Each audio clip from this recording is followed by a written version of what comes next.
अंजाम तक औरत ही उसे पहुंचाती है। तो आज जो भोजन आप लोग करेंगे जाकर के नीचे, उसे भी नारियों ने ही बनाया है, नारियों द्वारा ही बनाया गया है। तो ये जो यहाँ अनुराग भैया ने एक कदम हम नारियों के सम्मान में बढ़ाया है, उसे हम लोग पूर्णता तक लेकर के जाएंगे और सभी नारी एकजुट होकर के इस अभियान को आगे बढ़ाएंगी और सफल बनाएंगी। मेरा सभी बहनों से ये अनुरोध है कि आप लोग 5 दिन के इस कार्यक्रम में अपना जो 5 दिन का समय है वो आप लोग निकालिए। घर परिवार का तो हम लोग ध्यान जिंदगी भर रखते हैं, पर गुरु जी के इस कार्य के लिए हम बहनों से कहते हैं कि 5 दिन का समय अवश्य निकालिए और इस अनुराग भैया ने जो एक कदम आगे बढ़ाया है उसे हम लोग पूर्ण सफलता की ओर लेकर के जाएंगे। ये हम बहनें संकल्प लेती हैं। गुरु जी ने सब लोग कहते हैं कि जागो नारी शक्ति जागो। क्यों नारियों को जगाया जाता है? क्योंकि भगवान श्री राम के कार्य को कौन कर सकता था? बजरंगबली कर सकते थे। इसीलिए हनुमान जी को जगाया गया। किसी और को जगाने की आवश्यकता पड़ी? नहीं पड़ी। सिर्फ हनुमान जी को जगाया गया कि जागो बजरंगबली जागो, तुम्हें राम जी का कार्य पूर्ण करना है। तो गुरु जी हमें क्यों जगाते हैं?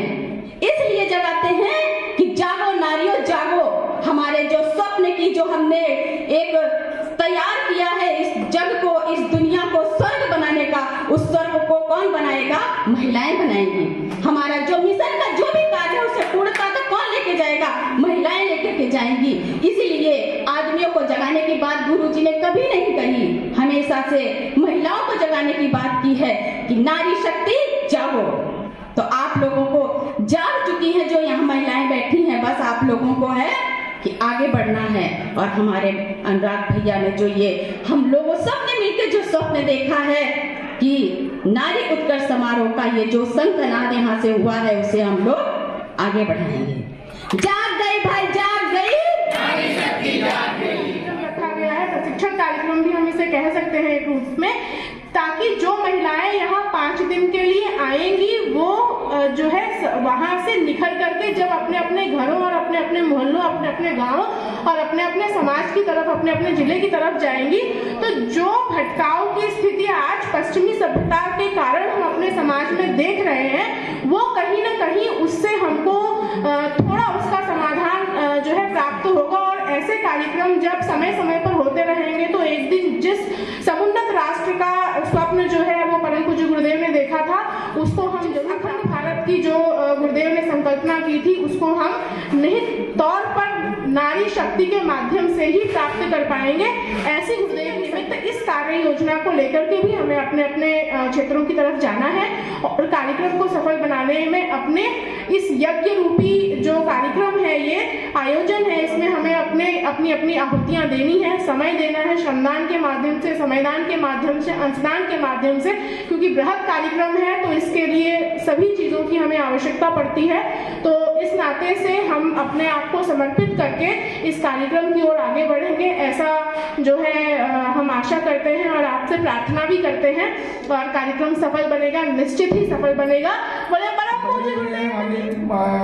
माताएं भी सब लोग सहयोग करेंगी और रूपरेखा आप लोग बताएं, हम लोग बिल्कुल पीछे से जैसा बताओगे वैसा हम लोग सपोर्ट मिलेगा, हर प्रकार से सपोर्ट मिलेगा। अब आप लोग आज आए, इतना अच्छा कार्यक्रम हुआ। हमारे देखो नमनपुर से भाई साहब आए, बड़ा उनको देख करके बड़ा मन प्रसन्न होता है कि हाँ कि ऊर्जा मिलती है हमको इनसे। खैर हमको तो बड़ा भाई मानते हैं और आप सब आए, धन्यवाद, प्रणाम। बहुत कुछ सीखा, प्रेरणा लिया और आज हमारे बीच रह रही है। जिन दिनों में गायत्री शक्तिपीठ का निर्माण हो रहा था, आर्थिक स्थिति बहुत खराब थी, पैसा तो था ही नहीं। 2-3 कमरे हम लोग उधर के बनवा पाए थे। समस्या आ गई कि मंदिर बनना है, इसकी मूर्ति कहाँ से आएगी, पैसा कहाँ होगा। उन दिनों को हम लोग जानते हैं। किसी राधे साहब चाचा थे और हम लोग थे, शाम तक एक लेबर मिस्त्री था, उसकी व्यवस्था कर लें, यही बहुत बड़ी बात होती थी। आज है सब गुरुदेव का दिया हुआ सब कुछ है, आप लोगों का सहयोग सब कुछ हो रहा है। आज वो हमारे बीच नहीं रही, सुनकर बड़ा दुख हुआ और सब लोग जानते हैं। और उनका पूरा जीवन गायत्री परिवार को समर्पित रहा। बहुत कुछ किया उन्होंने। तो जो स्मारक देख रहे हैं श्रद्धा के रूप में, गायत्री माता की मूर्ति के रूप में, जब भी हम लोग दर्शन करते हैं दीदी की याद आती, बड़ा स्नेह था। और आज नहीं है, हम लोगों को सब लोग इकट्ठा हुए, उन्हें विनम्र श्रद्धांजलि समर्पित करें उन पशुओं के साथ कि नींव के पत्थर आपको सदैव हम लोग याद करते रहेंगे। प्रणाम दीदी, आप जहाँ भी हो गुरुदेव के श्री चरणों में स्थान प्राप्त करें।